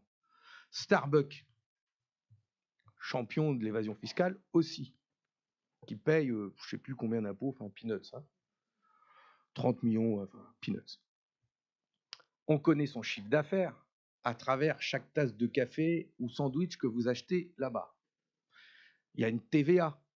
Donc via la TVA, on connaît le chiffre d'affaires de ces grandes multinationales. Vous allez chez McDo, on connaît le chiffre d'affaires de McDo France via la TVA de tous les McDo de France sur chaque sandwich, hamburger que vous achetez. Donc à partir du moment où on connaît le chiffre d'affaires de l'entreprise en France et que l'on connaît le chiffre d'affaires de l'entreprise mondialement, puisque ces chiffres-là sont donnés lors de l'Assemblée générale mondiale, on connaît leur chiffre d'affaires mondial et on connaît leur bénéfice mondial. À chaque fois, on dit oh Dieu, mais ils gagnent des milliards et des milliards, ils ne payent pas d'impôts. Donc on connaît les deux chiffres mondiaux du chiffre d'affaires et des dividendes. Et on connaît le chiffre d'affaires en France. Ben, on fait une règle de 3. Hein. Donc, proportionnellement, si vous avez fait ce chiffre d'affaires en France et que vous avez ce chiffre d'affaires mondialement, donc ça veut dire proportionnellement, vos bénéfices en France, c'est autant. Donc on va vous taxer à 28%, qui est le taux d'impôt des entreprises aujourd'hui. On vous la met à 28%. Voilà, c'est tout, puis vous payez. Vous n'êtes pas d'accord? Vous partez. Enfin, Starbucks, il va se priver d'un marché de 70 millions d'habitants où il accepte, et puis il va payer un petit peu quand même. C'est la moindre des choses. Parce que, avec leur système, ces multinationales, ces grandes boîtes, ils payent pratiquement pas d'impôts, parce qu'en fait, ils font remonter les bénéfices dans les sièges. Alors, ils ont plusieurs sociétés, hein. Ça a des noms, hein. Le Double Irish compagnie, ils ont des formules pour expliquer tout ça, hein, avec plusieurs sociétés. Mais non, avant que ça remonte, on va faire le prélèvement à la source des bénéfices des multinationales. C'est possible. Donc j'ai dit ça au Premier ministre, à Bruno Le Maire, là tout à l'heure. Voilà, je lui ai expliqué. Allez-y, faites-le, parle, c'est à ton tour maintenant. Il dit que pour l'instant, il parle. Pour l'instant, il ne sait pas. Pour l'instant, il doit trouver 10 milliards d'euros. Et ils ne savent pas. Il n'y a aucun amendement du gouvernement dans le projet de loi de finances qu'on va étudier ce soir qui dit comment ils vont chercher les sous. Je peux vous dire quand même qu'ils ont quand même des idées derrière la tête et que c'est a priori nous qui devons payer. Forcément, c'est plus facile d'aller peler les Français que d'aller chercher les sous des plus gros. Donc, le combat, on doit continuer de le mener. Il n'y a pas de raison. C'est de la justice fiscale. C'est une question de justice. C'est pas une question qu'on paye, qu'il faudrait payer moins d'impôts en France. C'est une question que tout le monde doit payer l'impôt à sa juste mesure, en fonction de ses moyens et de son patrimoine. Et donc l'évasion fiscale, c'est ça. Et eux, ils se servent de l'évasion fiscale pour dire il y a trop d'impôts en France. Ça sert à ça, en fait, l'évasion fiscale. Le taux d'impôt moyen en Europe, si on additionne le Luxembourg, l'Irlande, où ils ont des taux excessivement bas, ils vont dire le taux moyen en Europe, il est de 22%. Et en France, il est de 31%. C'est pour ça qu'il y a trop d'impôts en France. Donc il faut baisser les impôts en France pour le ramener à celui de l'Union européenne. C'est des escrocs. Et donc ils remettent en cause le rôle de l'impôt. Moi, les gilets jaunes que j'ai rencontrés dans ma circonscription me disent mais nous, on veut un vrai travail, un vrai salaire et payer des impôts comme tout le monde. On ne veut pas des aides sociales et puis être exonéré d'impôts. On veut payer des impôts. Et on veut que les gros payent gros et que les petits payent petits. Ça nous paraît tout à fait normal. Et c'est, je vais vous citer Je vais vous citer Henry Morgenthau, qui était le ministre des Finances de Roosevelt, donc c'est vieux, qui avait dit « Les impôts sont le prix à payer pour vivre dans une société civilisée ». Voilà. Eh bien, c'est juste et c'est toujours d'actualité. Donc, il faut défendre le juste impôt qui nous permet effectivement de financer les budgets des États et d'avoir des hôpitaux publics, des écoles publiques, une politique culturelle, une politique sportive, construire des routes, répondre aux besoins de nos concitoyens, donner des sous aux communes, aux départements, aux régions, mettre en place des transports gratuits pour lutter contre la pollution, rénover des logements qui sont de véritables passoires thermiques pour lutter contre les émissions de gaz à effet de serre, etc., etc. Pour ça, il faut un impôt juste et que tout le monde le paye. Et si tout le monde le payait au même niveau proportionnellement, je peux vous dire qu'on aurait réglé beaucoup des problèmes de notre société aujourd'hui. Merci.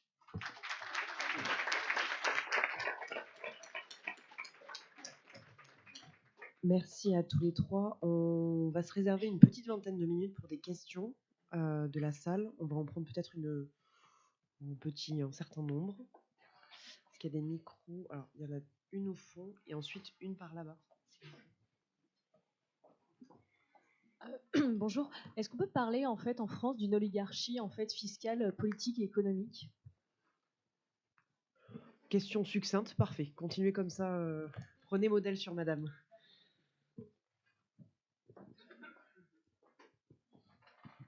Elle existe. Oui. Allô, vous m'entendez? Avec beaucoup d'humilité. Moi, j'ai été auditeur dans un passé encore assez récent et j'ai rejoint les Gilets jaunes à la première manifestation. Je vais rebondir sur monsieur le député. Effectivement, Starbucks, on a des gros groupes consolidés, mondiaux. Je ne dis pas que c'est compliqué, il n'y a rien de compliqué de démontrer finalement la fictivité d'un montage. Mais là, on est dans la problématique des prix de transfert. Donc effectivement, il faudrait la charge de la preuve pour un petit. Nous, si on fait l'objet d'un redressement fiscal, on va démontrer, il va falloir démontrer notre bonne foi, la réalité économique d'une opération. Tandis que, bon, voilà, je sais que le parquet national financier dit toujours c'est compliqué, on n'est que 17 magistrats, c'est conneries. Il suffit de s'appuyer sur quelques experts comptables et vous avez vraiment raison de dire que les auditeurs, les gros auditeurs sont payés effectivement pour. Bon. Mais moi, je reviens sur ce que j'ai entendu au début, la personne de Mediapart, mademoiselle ou madame, vous avez cité pas mal de banques, Société Générale, BNP, UBS, mais moi, il y en a une que j'aimerais citer, et je crois que vous êtes à l'initiative de ça, Cash Investigation, février 2015, le CIC, le Crédit Industriel et Commercial, via une banque, une filiale à 100% Paché, et puis la Suisse, venait démarcher les grosses fortunes. Suite à Cash Investigation, septembre 2015, le parquet national financier s'est autosaisi sur le chef d'inculpation blanchiment d'argent. C'est beaucoup plus grave, organisé, évasion fiscale organisée. Depuis, on n'entend plus parler. Alors, ma question, est-ce que vous êtes constitué partie civile pour avoir accès au dossier? Deux, quid de la responsabilité des dirigeants? Parce que tant qu'on n'attaquera pas les dirigeants, moi, j'ai rien contre le CIC, à la limite, qui gardent leurs 4 milliards, 5 milliards, qui permettrait un équilibre de nos hôpitaux ou nos écoles, mais ces dirigeants du CIC, directeur réseau devient directeur général adjoint, donc il est promu. Mais moi, je ne crois plus du tout à la justice, là. Je crois plus, moi j'y croyais dur comme fer, la justice. Là, quand on a un élément concret, factuel, facile à démontrer, les types se baladent dans la rue. Alors, moi, j'ai presque envie de dire, monsieur le député, je me retourne vers vous, il y a des commissions d'enquête parlementaires. On peut démontrer est-ce que l'État, quand même Bercy, c'est l'État. Est-ce qu'elle a fait son devoir? Demander les transactions, elles ne sont pas secrètes. On peut dévoiler dans l'intérêt général. Est-ce que ces dirigeants sont poursuivis pénalement? C'est tout. Pour moi, c'est beaucoup plus grave qu'UBS, qui est suisse. Et que là, on est dans une banque française. En plus, mutualiste, la holding, c'est le Crédit Mutuel du CIC. Merci. Je suis choqué. Voilà. Merci. J'aimerais vraiment qu'on me réponde à cette question. Alors, c'est l'objectif, vous inquiétez pas. Une autre question. Alors, ok, Olivia. Ouais. Et ensuite au milieu. Bonsoir. J'ai vu aujourd'hui qu'Olivier Schromm, qui est journaliste allemand et à la base de l'investigation sur les Cum-Ex Files, a été visé par une enquête par le parquet pour entrave potentielle à la directive européenne sur le secret des affaires. Et donc, je voulais savoir à quel point cette directive européenne, en fait, faisait obstacle à la lutte contre la fraude fiscale. Merci. Et on va prendre une dernière question au milieu. Et ensuite, on enchaînera sur une deuxième salle de questions.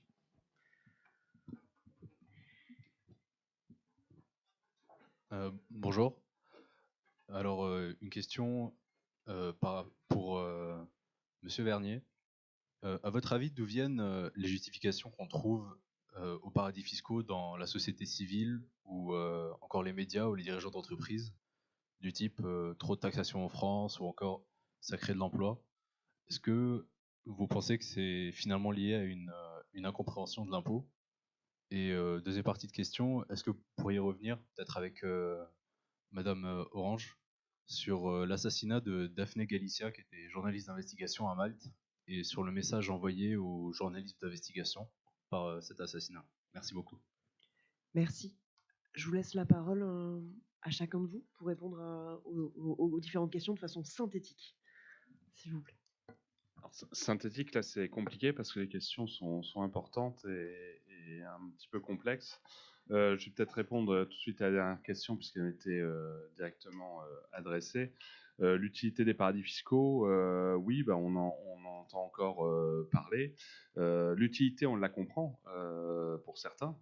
Ça me permet de planquer de l'argent, ça me permet d'économiser. Donc, comme on le disait, il y a un effet de levier de rentabilité par l'économie d'impôt qui est très, très forte.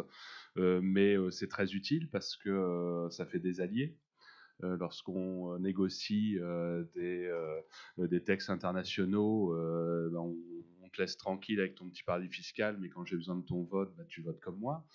Ça aide aussi quand on envoie des armes en Arabie Saoudite pour bombarder le Yémen, bah, les commissions, bah, on ne peut pas les donner comme ça. Hein. Il faut passer par des territoires un petit peu opaques. Donc on a ça. Donc en fait, alors là, je pourrais dresser la liste, ça continue, mais on sait pourquoi maintenant la justification officielle, bah, elle est très simple, c'est qu'il n'y a pas de paradis fiscaux. On l'a dit, la définition est tellement restrictive que finalement on se retrouve avec des listes de 4, 5, hein, je parlais de mascarade à chaque fois qu'on sortait une liste des paradis fiscaux. En 2008, effectivement, Nicolas Sarkozy avait dit ça y est, les paradis fiscaux c'est terminé. Du coup, la BNP avait dit je retire toutes mes filiales des paradis fiscaux. Bah oui, mais il n'y en a plus de paradis fiscaux, donc surtout ne change rien, continue. Et effectivement, la BNP a retiré 4 filiales, hein, voilà, puisqu'il y avait 4 paradis fiscaux. Donc voilà, donc on arrive avec cette justification qui n'a même plus besoin d'être donnée puisqu'il n'y a pas de paradis fiscaux. Et donc moi, c'est ce qu'on me rétorque à chaque fois dans mes conférences, mes combats, mes articles, etc., mes interviews. Chaque fois, on me dit oui, mais enfin, quand même, les paradis fiscaux, c'est légal. De toute façon, vous parlez de paradis fiscal, c'est pas un paradis fiscal, c'est vous qui voyez ça comme ça. Ensuite, bah, ce qu'on fait dans tel pays, bah, c'est normal, c'est pas interdit. Hein, puisque quand Hamilton achète son avion à l'île de Man pour pas payer la TVA, donc ce qui lui permet de gagner quand même, je sais plus, 20 millions, puisque c'était sur 100 millions. On dit mais non, mais Eric, arrête de dire n'importe quoi, il y est pour rien, c'est légal, c'est comme ça, donc c'est pas trop de fiscal, il faut que tu restes un vrai chercheur, un scientifique, c'est-à-dire ne pas dire n'importe quoi et pas t'engager. Mais quand on regarde quand même derrière, il y a un déséquilibre. Enfin, je ne vais pas revenir sur tout ce qu'on a dit. Mais donc voilà, donc les justifications, elles sont données en disant, bah, de toute façon, il n'y a pas de paradis fiscaux et puis chacun est souverain. Et donc on dit, bah voilà, telle société s'installe dans les paradis fiscaux, ça n'est pas illégal. Et c'est vrai, ça n'est pas illégal de s'installer. Mais maintenant, ma question, c'est toujours, pourquoi ? Pourquoi je vais dans un paradis fiscal s'il n'y a pas d'intérêt, s'il n'y a rien d'illégal? Pourquoi on y va? Pourquoi je vais mettre mon siège à l'autre bout du monde alors que mon activité est ici? Voilà, donc c'est la question que je pose à chaque fois et il y a rarement une réponse. Concernant, est-ce que tu veux répondre à d'autres questions? Bah, je pense que certaines étaient peut-être plus pour d'autres intervenants, mais bon, je peux en revenir après. Je vais répondre d'abord à la question sur les journalistes et le secret des affaires. D'abord, la journaliste qui a été assassinée à Malte, de ce que je sais et de ce que je crois l'on sait pour le moment, on est plus dans un système de mafia de la même façon qu'il y a eu un autre journaliste qui a été assassiné aussi en Slovaquie, pardon. Et donc là, on est plutôt dans un système de de mafia et de corruption avec les dirigeants de Malte, de ce que j'ai compris à ce stade-là, mais toute réserve, parce que l'enquête peut nous révéler. Mais il y a quand même une chose qui est intéressante, quand même parce que de toute façon, Malte, c'est un paradis fiscal. On le sait, si vous avez un yacht, je vous conseille, c'est la bonne adresse pour aller se faire immatriculer.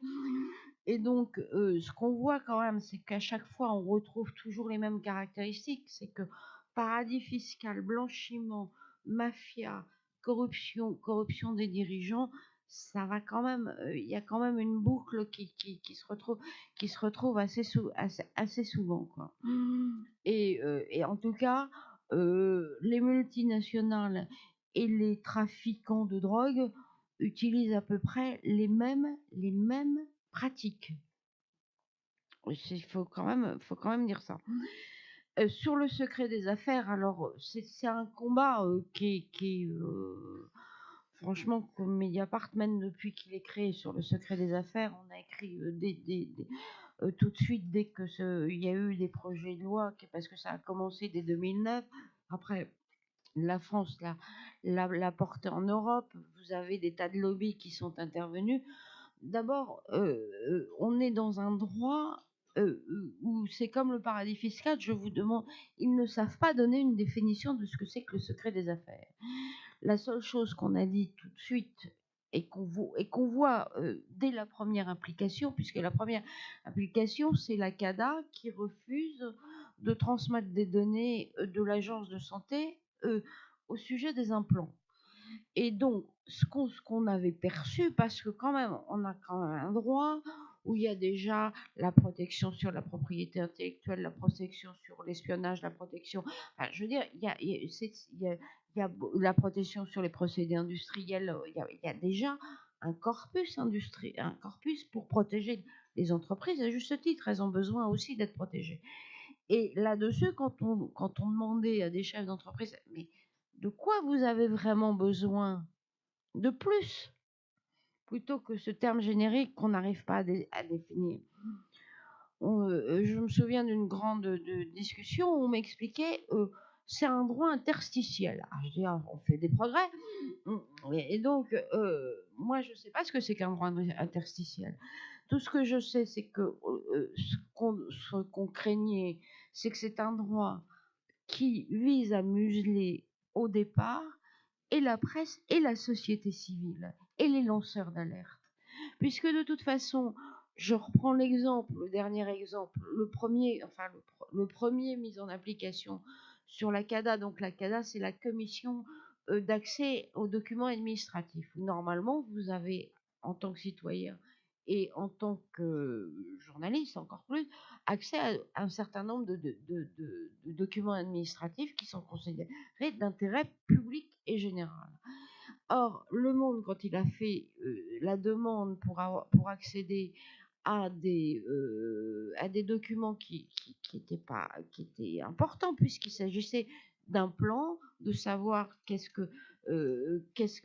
étaient les sociétés qui avaient obtenu de pouvoir être agréées, quelles étaient les sociétés où on avait refusé les choses, et avec des problématiques de santé publique quand même. On leur a refusé cet accès au nom du secret des affaires. Alors, et on nous dit, ah ben non, c'est pas ce qu'on avait voulu, ça doit pas s'appliquer dans ce cas-là. Sauf que ça, le fait est, et or, c'est pour empêcher la société civile de s'emparer de ces dossiers. Parce que au-delà de la presse, c'est d'abord la société civile. Parce que toutes ces enquêtes ont révélé des problèmes immenses sur un certain nombre de prothèses, de maladies, de choses comme ça, etc. Je parle même pas des surtarifications, des problèmes de corruption qui ont l'air de traîner aussi derrière, mais déjà de santé publique. Et donc, vous ne pouvez même pas demander des dommages et intérêts, si je puis dire. Et la presse, à partir du moment où vous n'avez pas accès à ces documents, vous ne pouvez pas enquêter. Parce que, ou sinon, vous êtes vous êtes carrément dans le droit de la presse et dans la diffamation parce que vous ne pouvez pas, parce que vous faites des allégations sans pouvoir les prouver. Je rajouterai juste une dernière question pour répondre à monsieur. Toutes les banques, je les ai pas citées toutes parce que finalement, on cherche une banque où on pourrait mettre son argent en se disant, tiens, elles font pas fraude fiscale. On a beaucoup de mal à trouver des banques qui sont. Moi, mon expérience de journaliste économique et financière, c'est mon désespoir, c'est que il y a la criminalité en col blanc n'est pas sanctionnée dans ce pays, n'est pas sanctionnée. Vous avez un parquet financier, ils sont 14. Pour vous dire, vous avez sur les dossiers, vous avez un enquêteur, voire un demi-enquêteur. En face, vous avez pour traiter les dossiers. Et vous avez 60 000 dossiers. Et en plus, on s'empresse de surcharger les mêmes juges d'instruction pour que. Et vous faites l'affaire Karachi, vous faites Cahuzac, vous faites Areva, et donc on empile les dossiers. En face, ils ont des armées d'avocats pour les défendre, des armées. Et vous avez le système d'appel, de contre-appel, la justice financière en France est totalement paupérisée et volontairement paupérisée. Parce que et vous avez des procès qui 10 ans après ne sont toujours pas jugés. Et enfin, je suis bien d'accord avec vous, il n'y a aucune responsabilité pénale du chef d'entreprise. Je pense qu'à partir du moment où on dirait, il y a, ne serait-ce que, vous êtes financièrement responsable sur votre patrimoine propre de toutes les choses, ça changerait beaucoup de choses. Non. Alors, attendez, on va juste terminer avec les différentes questions avec monsieur Roussel qui devait terminer sur la réponse et justement qui a apporté une réponse à votre. Oui, là-dessus, sur votre réponse sur la banque et les moyens à disposition des parlementaires là-dessus, et notamment la commission d'enquête. On ne peut pas déposer de commission d'enquête sur une affaire en cours. À partir du moment où c'est au tribunal, il est impossible de déposer une commission d'enquête. Donc, on a déjà voulu le faire, mais c'est impossible. En revanche, nous avons déjà déposé des commissions d'enquête sur l'évasion, la fraude fiscale, et ça, on a pu le faire. Mais sur une affaire en cours, c'est pas possible. Pour répondre très précisément à votre question. Concernant il y a aussi autre chose, c'est le secret fiscal qui nous est à chaque fois mis en avant. J'ai demandé, moi, des éclaircissements sur Bernard Arnault, LVMH, son yacht à Malte, après les révélations de Cash Investigation et compagnie. Secret fiscal. J'ai demandé des informations parce que ça faisait parler sur Johnny Hallyday et son trust. Parce que quand Johnny Hallyday est mort, il est monté au paradis, et son patrimoine aussi, un paradis fiscal. Parce que notre copain rocker, enfin c'est peut-être pas lui, c'est peut-être Madame Boudou et la famille, il a créé un trust, et les trusts, ça sert à ça, et grâce à ce trust, il a déshérité sa fille, son fils et le fisc. Champion du monde quand même. Hein. Et ben j'ai demandé des informations là-dessus, on peut pas, secret fiscal. Donc il y a encore toujours cette opacité qui domine. Et enfin, concernant l'oligarchie, oui, elle existe. Voilà, je ne vais pas développer, elle existe, on est tous d'accord là-dessus, mais une fois qu'on a dit ça, on peut leur couper la tête. Je ne le préconise pas, ça c'est fait. Et donc, c'est bien le problème. Non, mais je dis ça un peu pour mordre le trait. Le problème, c'est le système qui produit cette oligarchie. Et donc, il faut s'attaquer aux racines du mal et au système qui produit cette aristocratie financière qui nous pourrit la vie. Parce qu'on pourra à chaque fois leur courir après, les mettre en prison. Si on ne change pas de modèle économique, si on n'y met pas de la justice, si on n'y met pas de la transparence, si on n'y met pas des règles pour faire en sorte que l'argent servent en priorité l'être humain, la planète, nos ressources naturelles, eh bien, on n'y arrivera pas. Il y aura toujours des oligarques qui prendront la main sur tout ça. Donc, ce n'est pas les personnes qu'il faut attaquer, c'est le système qui produit ce fléau. Alors, Pardon. Je vais juste un petit complément sur les questions, parce que j'avais dit que je reviendrai par rapport à ce qui serait dit. Sur la banque Patch, alors effectivement, moi, à l'époque, j'avais essayé d'enquêter sur place à Monaco et il y a eu une omerta totale. C'est-à-dire que personne n'arrivait à avoir d'informations sur ce cas-là. Il y a eu vraiment une chape de plomb sur cette affaire. Et effectivement, quelques années après, on s'aperçoit qu'on en est un peu au même point. Et l'affaire est en cours, mais je pense qu'elle va être étouffée tout doucement. Sans vouloir relancer le débat, mais effectivement, je me souviens qu'à l'époque, c'était un vrai souci. Moi, je n'ai réussi à avoir aucune information, malgré le réseau que je pouvais avoir. Sur le secret des affaires, juste un point. Je dis toujours que, très étonnamment, on a fait sauter en partie le verrou de Bercy au moment où on a accepté le secret des affaires. C'est concomitant. Je voudrais pas être sur la théorie du complot, mais quand même, on a lâché un peu de laisse sur le verrou de Bercy qu'on réclamait depuis longtemps. Hein, on réclamait la suppression de ce verrou. Et au même moment, il y avait en Europe le vote de cette loi sur le secret des affaires, enfin cette directive qui est devenue. Donc voilà, je crois qu'effectivement, c'est un vrai problème. Je veux juste rajouter un tout petit complément, c'est qu'en même temps qu'effectivement on a fait sauter le verrou de Bercy et on a mis le secret des affaires, on a fait d'abord un droit transactionnel et en plus de ça, on vient de compléter par la loi le fait que dans les jugements ne sont plus rendus au nom du peuple, si je puis dire, au nom de mais ils pourront, on aura des jugements qui ne seront plus forcément publics, et s'ils sont publics, on les aura caviardés comme des documents secret défense, où on n'aura ni le nom du plaignant, ni le nom du chose, ni les procédés en cours, c'est-à-dire que vous aurez des documents inutilisables, et c'est ce qu'on est en train, et c'est un vrai détournement profond du droit français. Merci à tous de terminer sur cet élément. Je suis désolée, le temps nous est compté. Je vais devoir arrêter ici et puis il y a des parlementaires qui doivent retourner en séance. Merci à tous d'être venus.